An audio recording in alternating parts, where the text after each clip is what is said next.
ini? Peralatan tulisnya udah ada? Buku-bukunya? Siapa hari ini yang sudah hadir? Hadir semua, alhamdulillah. Sebelum kita mulai belajar, mari kita berdoa dulu. Aiza, disiapkan Siap.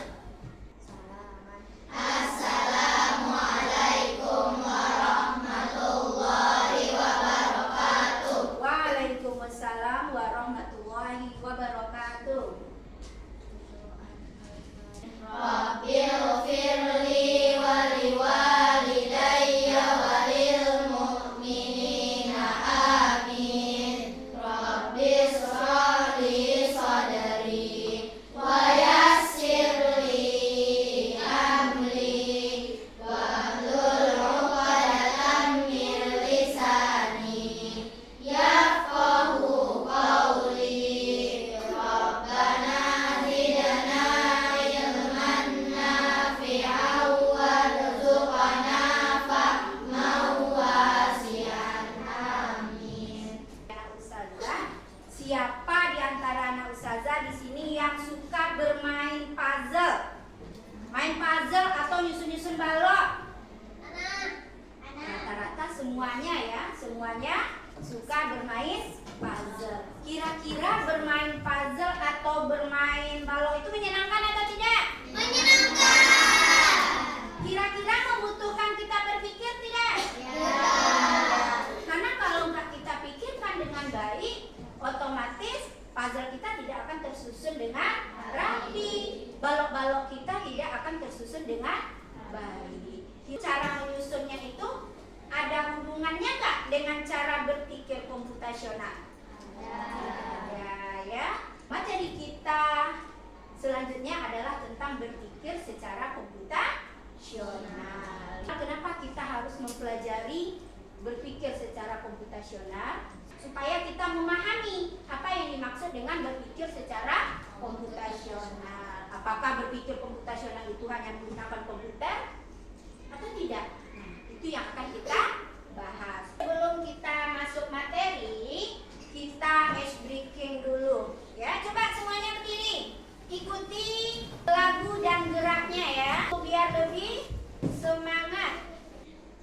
Kanan, Kanan, kanan. Ikuti kanan atau mana? kiri, kiri, kiri, ke kanan, ke kiri, ke kanan, ke kiri, berputar berputar, Hore. maju, maju, maju, Maju. maju, mundur, mundur, mundur, mundur, ke depan, ke belakang, ke depan, ke belakang, berputar, contoh, hore, hore. Oke, ya. Oke, mari kita bahas apa sih berpikir secara komputasional itu. Nah, yuk kita saksikan video berikut. Hai teman TC, coba tebak apa artinya komputasi? Silakan dicatat apa-apa yang penting ya. Adakah yang mempelajari dan berkata komputasi? Jika ada yang perlu antum catat, silakan Jadi, antum mungkin ada catat hubungannya ya. dengan komputer ya? Iya, betul sekali. Jempol buat kamu yang sudah menebak dengan benar. Berpikir komputasional adalah proses berpikir untuk menyelesaikan masalah dengan efektif dan efisien. Dalam ilmu komputer, proses berpikir ini dilakukan sebelum mulai menulis coding atau pemrograman. Jika sudah direncanakan dengan baik, maka coding yang ditulis akan sesuai dengan kebutuhan dan dapat diselesaikan dengan cepat dan tepat. Tapi ternyata berpikir komputasional juga bisa dilakukan tanpa komputer dan tanpa internet loh. Malah sebenarnya kita pun sudah menerapkannya dalam kehidupan sehari-hari. Mulai dari menggosok gigi, mencatat ringkasan pelajaran, hingga menyiapkan tas untuk sekolah besok. Wah, kalau kita sudah bisa menerapkannya setiap hari, berarti kita semua sudah mahir dong. Belum tentu. Contoh-contoh tadi kan menerapkan berpikir komputasional pada masalah yang sederhana. Masih banyak nih masalah yang lebih kompleks. Nah, kalau begitu, bagaimana agar kita bisa berpikir komputasional? Sekarang kita bahas ya 4 landasan dari berpikir komputasional. Ada 4 ya. Yang pertama, dekomposisi. Dekomposisi artinya membagi masalah kompleks ke bagian yang lebih kecil agar mudah diselesaikan. Misalnya kamu ditunjuk jadi ketua panitia lomba 17-an.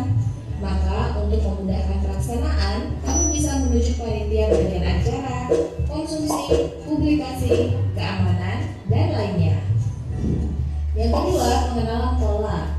Artinya mencari kesamaan dan pola di antara bagian-bagian masalah kompleks yang sudah dipecah.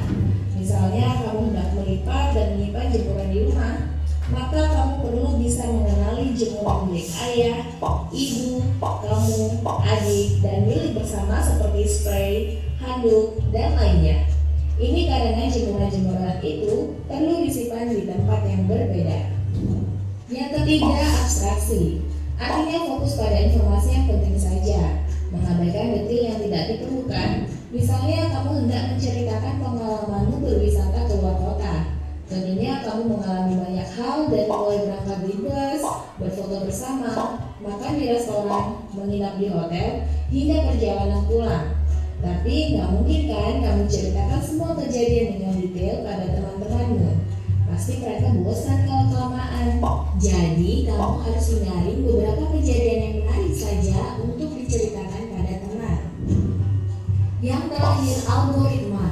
Artinya membuat langkah-langkah penyelesaian atau membuat aturan yang diikuti untuk menyelesaikan masalah. Misalnya kamu diberi daftar belanja di supermarket oleh ibu. Ada minyak goreng, telur, roti, sayur, dan kopi. Lalu kamu harus buru-buru karena ibu sudah mau memasak dengan minyak goreng itu. Nah, kalau seperti ini, satu cara yang efisien misalnya mulai dengan mengambil barang yang paling dekat dari pintu masuk hingga terakhir yang paling dekat dengan kasir. Nah, itu dia 4 landasan berpikir komputasional yang perlu diterapkan untuk memecahkan masalah. Itu 4 landasan untuk menyelesaikan masalah ya secara komputasional. Yang pertama apa tadi? Dekomposisi. Apa itu dekomposisi? Membagi masalah besar menjadi bagian-bagian kecil sehingga mudah dipahami. Yang kedua apa tadi? Pengenalan pola ya. Kemudian yang berikutnya apa? Abstraksi. Abstraksi itu apa? Iya, kita fokus kepada hal-hal yang penting saja. Yang keempat, algoritma. Algoritma apa? Iya, membuat langkah-langkah penyelesaian terhadap masalah. Mantap ya. Berarti antum bisa memahami video yang tadi ya. Ada permainan yang mengasah otak kita untuk berpikir. Namanya adalah Blockly. Coba antum perhatikan blok-blok yang ada di atas itu. Kita disuruh untuk menggerakkan orang ini, ya. Nah, ini untuk melangkah ke depan, berarti kita gunakan apa? Nah, kita gunakan move forward. Move forward berapa langkah kira-kira dia bisa sampai ke depan ini, ke lokasi ini? 2. Nah, berarti ini udah ada 1. Berarti kita masukkan lagi 1 lagi, ya. Nah, berarti ini kita kan sekarang menggunakan pola berulang, ya. Berjalan, kemudian berjalan. Berarti polanya berulang-ulang kan? Nah, kita coba run. Nah, sampai dia lanjut. Nah, kemudian selanjutnya ini dia berada di sini, titik untuk yang ditujunya nih di atas, lokasinya di sini. Kira-kira perintah apa yang akan kita masukkan supaya orangnya sampai di posisi? Move forward. Terus apa lagi? Turn right. Oke. Siap turn left apa lagi? Move forward. Siap move forward apa lagi? Turn right. Kita jalankan, betul nggak? Nah, di sini kita juga menggunakan pola yang berulang ya. Jalan, belok. Berarti dia polanya berulang juga ya. Nah, kita klik run.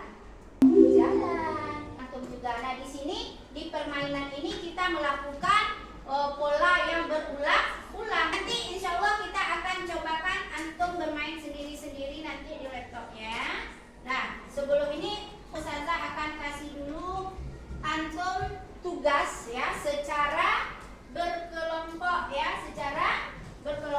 menyelesaikan satu masalah dengan menggunakan pemecahan yang pertama, dekomposisi. Bisa?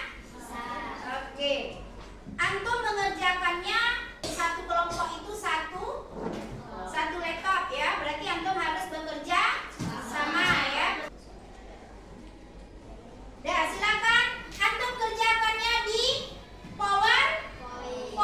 Silakan hidupkan laptopnya, silakan bekerja sama. Antum buka PowerPoint-nya. Antum buka PowerPoint-nya ya.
dikerjakan.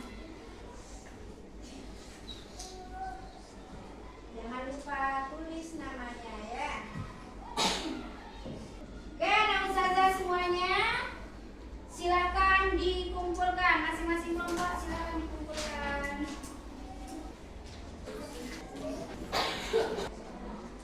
Tadi kita udah belajar tentang berpikir secara komputasional. Sekarang mari kita simpulkan materi kita hari ini. Apa tadi yang dimaksud dengan berpikir secara komputasional?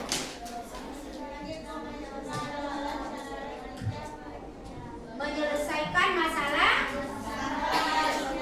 dengan cara membagi-baginya.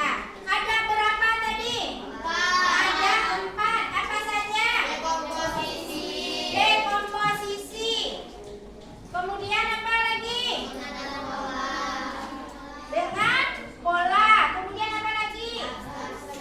Abstraksi. Setelah itu? Algoritma. Ya, anak-anak ustazah semuanya. Itulah tadi materi kita tentang berpikir secara komputasional. Insya Allah minggu depan kita lanjutkan lagi bagaimana cara